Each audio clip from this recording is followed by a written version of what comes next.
तुम सबका कल्याण हो।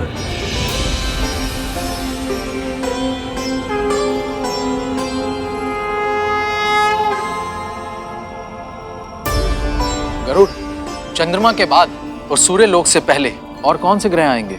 पृथ्वी और सूर्य के बीच 2 और ग्रह होते हैं।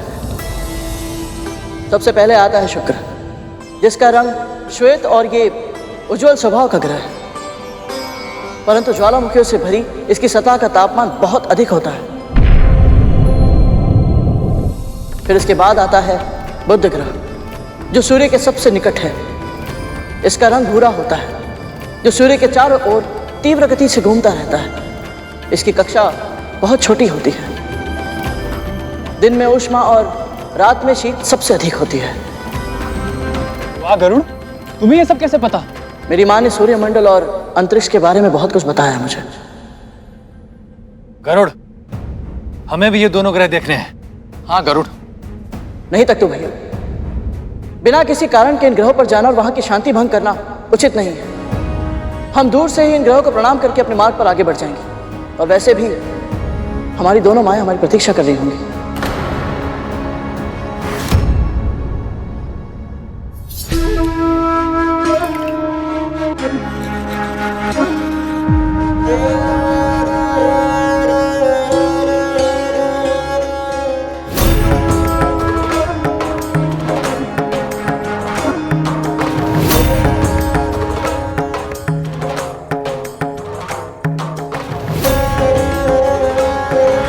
चंदन घिसने का कार्य परिश्रम का होता है, वो मैं कर लूंगी। तुम्हारे ये फूल से हाथ केवल प्रभु पर फूल चढ़ाने का कार्य करेंगे।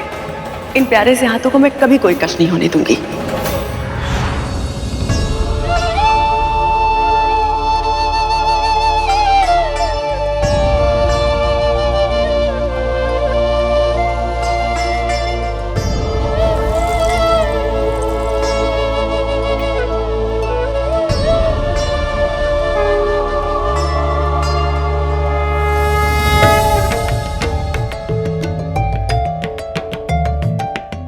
हे प्रभु, मैं जानती हूँ कद्रू दीदी ने सदैव मेरे पुत्रों का आहित ही किया है।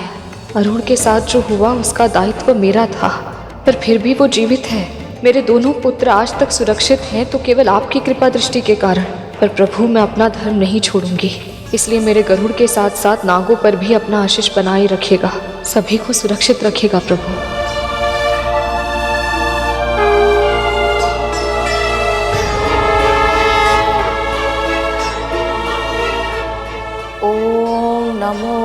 भगवते वासुदेवाय। ओम नमो भगवते वासुदेवाय। ओम नमो भगवते वासुदेवाय। मुझे ऐसा क्यों लग रहा है कि माँ ये पूजा विचलित होकर कर रही है? ओम नमो भगवते वासुदेवाय। ओम नमो भगवते वासुदेवाय। बहुत आनंद आ रहा है।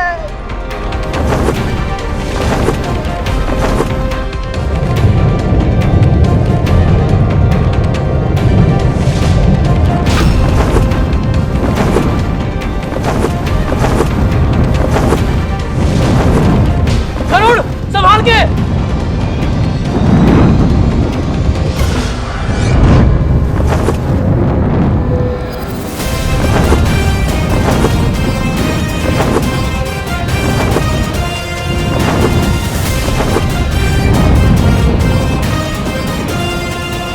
यहाँ तापमान बहुत अधिक है भैया। हाँ हाँ, अब तो सहन भी नहीं हो रहा है।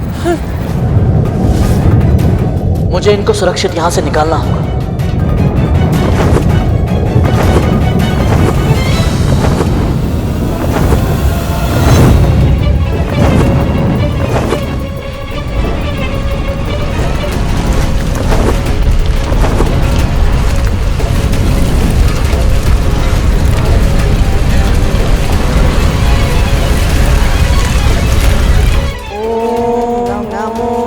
भगवते वासुदेवाय।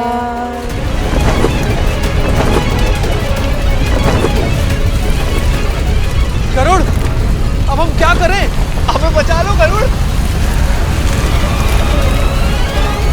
ओम नमो भगवते वासुदेवाय। ओम नमो भगवते वासुदेवाय। समय कम है, जो भी करना है शीघ्र ही करना होगा मुझे।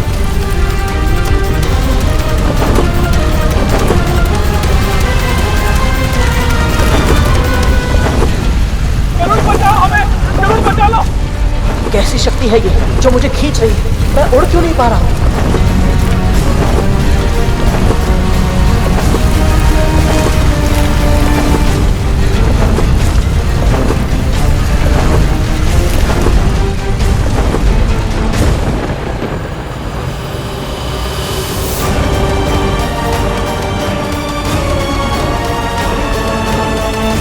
क्या हुआ विंता? तुम्हें कुछ दिखाई दिया क्या? जब मैंने प्रभु का ध्यान करना प्रारंभ किया था तो मुझे लगा कि गरुड़ बहुत तीव्र प्रकाश की ओर जा रहा है, पर अचानक क्या? अचानक ऐसा आभास हुआ जैसे कोई अदृश्य शक्ति उसे अंधकार की ओर लेकर जा रही है।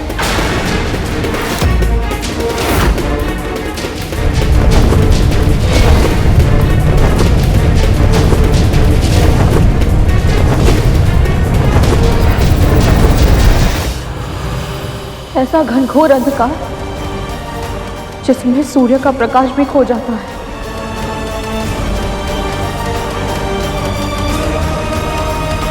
शक्ति? कैसी शक्ति? कहाँ है वो गरुड़? कहाँ है मेरे भाई? उत्तर दीजिए दासी माँ। नहीं जानती मैं, पर मेरा अंतर्मन कहता है बहुत दूर है वो सब।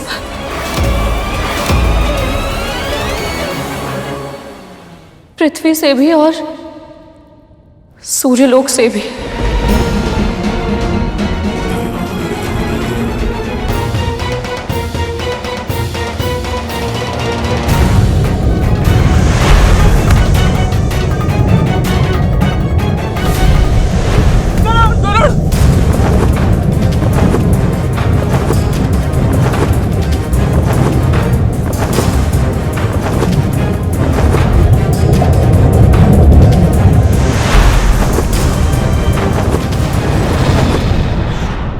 ये देख रहा है गरुड़? सूर्य से छठा ग्रह है ये, और आकार में बृहस्पति के बाद हमारे सौर मंडल का दूसरा सबसे बड़ा ग्रह है शनि। इसकी सबसे बड़ी विशेषता है इसके वलय या छल्ले, जो मुख्य रूप से हिम से बने हैं, पर उनमें कुछ मात्रा में धूल से बनी छोटी चट्टानें भी होती हैं। यदि मेरा अनुमान सही है तो ये शनि ग्रह है, पर वो तो पृथ्वी और सूर्य से बहुत अधिक दूर है। इसका अर्थ है कि हम सच में मार्ग भटककर बिल्कुल विपरीत दिशा में आ गए। माँ और बड़ी माँ दोनों प्रतीक्षा कर रही होंगी। गुरुत्वाकर्षण के कारण मैं अंतरिक्ष में तो नहीं जा सकता। उचित यही होगा कि यहाँ से मैं इस ग्रह पर उतर जाऊँ।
रुकिए, आप सबको चिंतित होने की कोई आवश्यकता नहीं।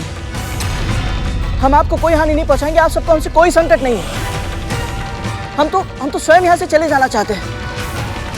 हम सब सूर्य लोक जा रहे हैं और उल्का वर्षा के कारण अपना मार्ग भटके और यहाँ पहुंचे।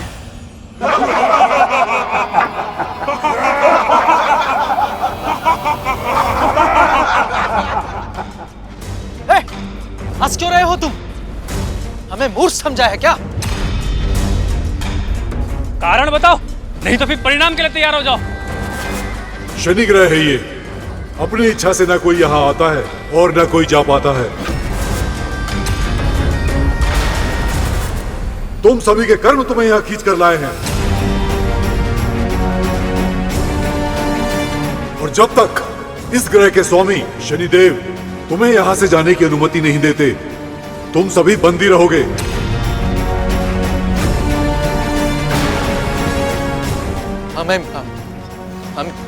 हमें बंदी बनाने का दुस्साहस? जानते भी हो हम कौन हैं? तख्तू भैया, धूमल भैया, शांत हो जाइए। युद्ध नहीं करना है हमें। नहीं गरुड़, भाइयों तैयार हो जाओ। इन मूर्ख सिपाहियों को और इनके स्वामी को पता चलना चाहिए कि हम कद्रू मां के पुत्र हैं। महाशक्तिशाली, महाबलशाली नाग हैं हम।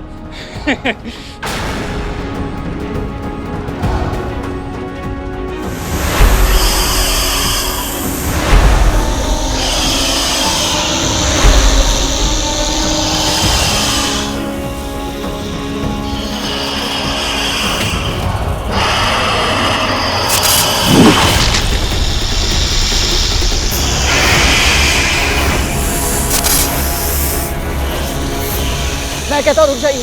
तख्तू भैया, धूमल भैया, रुकिए। युद्ध कोई उपाय नहीं है, मेरी बात मानिए। कोई भी कार्य करने से पहले हमें विचार अवश्य करना चाहिए। समझिए कि हम कहां और किससे युद्ध करने जा रहे हैं। रुकिए, युद्ध कोई उपाय नहीं है, मैं आप सबसे विनती करता हूं।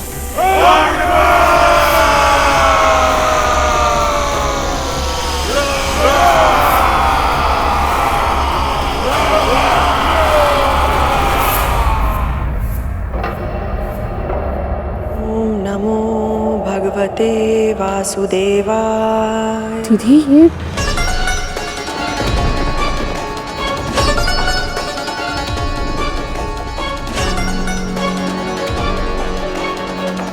ये चावल के दाने अचानक से काले कैसे हो गए?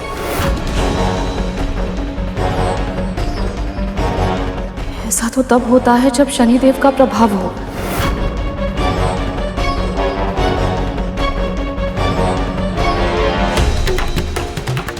दीदी लगता है हमारे पुत्र अपना मार्ग भटककर शनि ग्रह पर पहुंच गए हैं।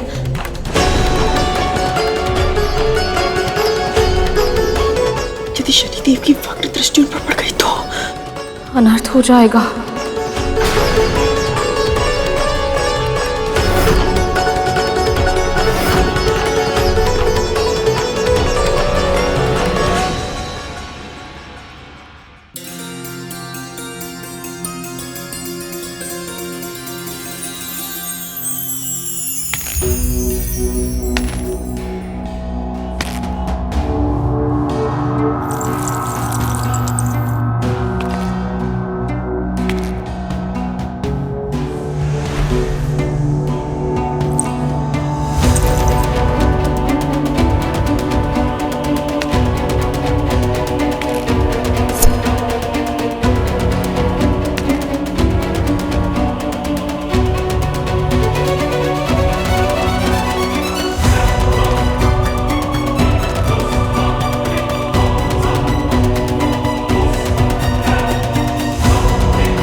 आपकी कोई शत्रुता है मुझसे? नहीं तो आप हर बार ऐसा क्यों करते हैं? जब भी मैं साज श्रृंगार करती हूँ, आप मेरे दर्पण पर अपनी दृष्टि क्यों डाल देते हैं? हम तो बस आपको देखना चाहते हैं देवी, परंतु नियति का व्यंग्य देखिए। हम आपको प्रेम से निहारना तो दूर, आपको अपने नेत्र उठाकर एक पल देख भी नहीं सकते। प्रिय, ये कैसा श्राप दे दिया आपने हमें?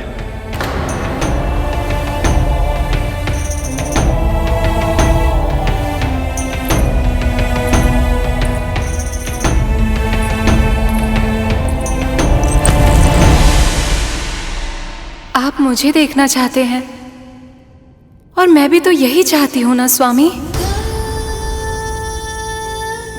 इस संसार की हर स्त्री यही चाहती है कि जब वो साज सज्जा करे तो उसका पुरुष उसे निहारे, अपनी प्रिया के काजल से सुसज्जित गहरी आंखों में डूब जाए,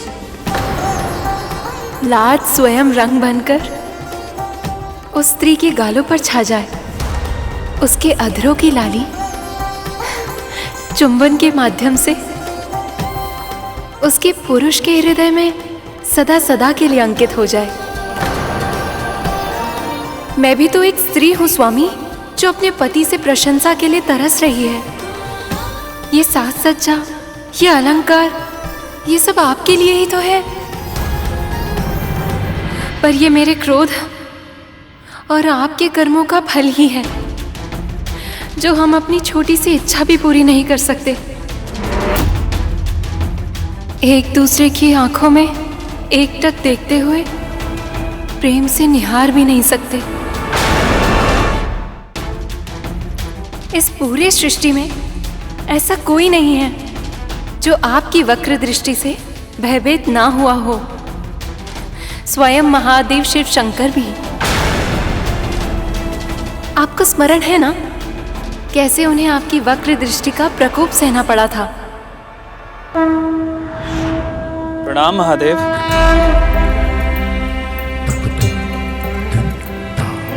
आपकी भक्ति भी विचित्र है शनिदेव।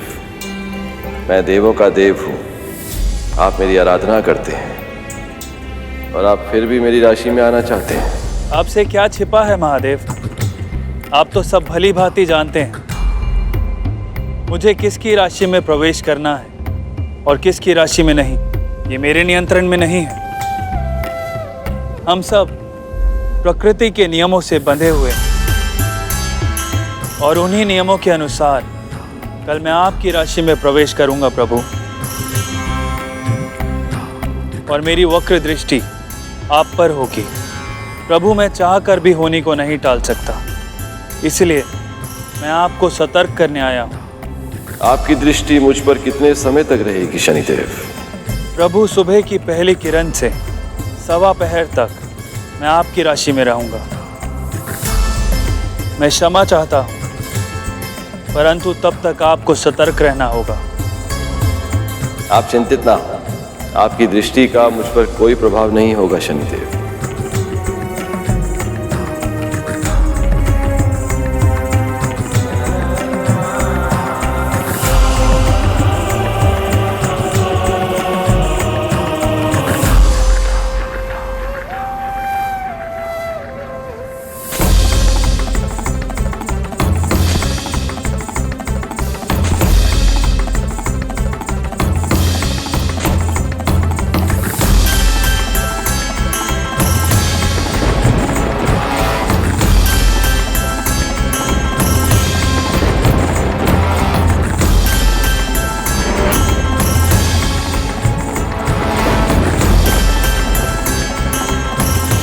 विशाल वृक्ष का ये कोटल अवश्य ही मुझे संभालेगा। सूर्य की किरणें भी इसमें प्रवेश नहीं कर सकती, तो मुझ पर शनिदेव की दृष्टि कैसे पड़ेगी?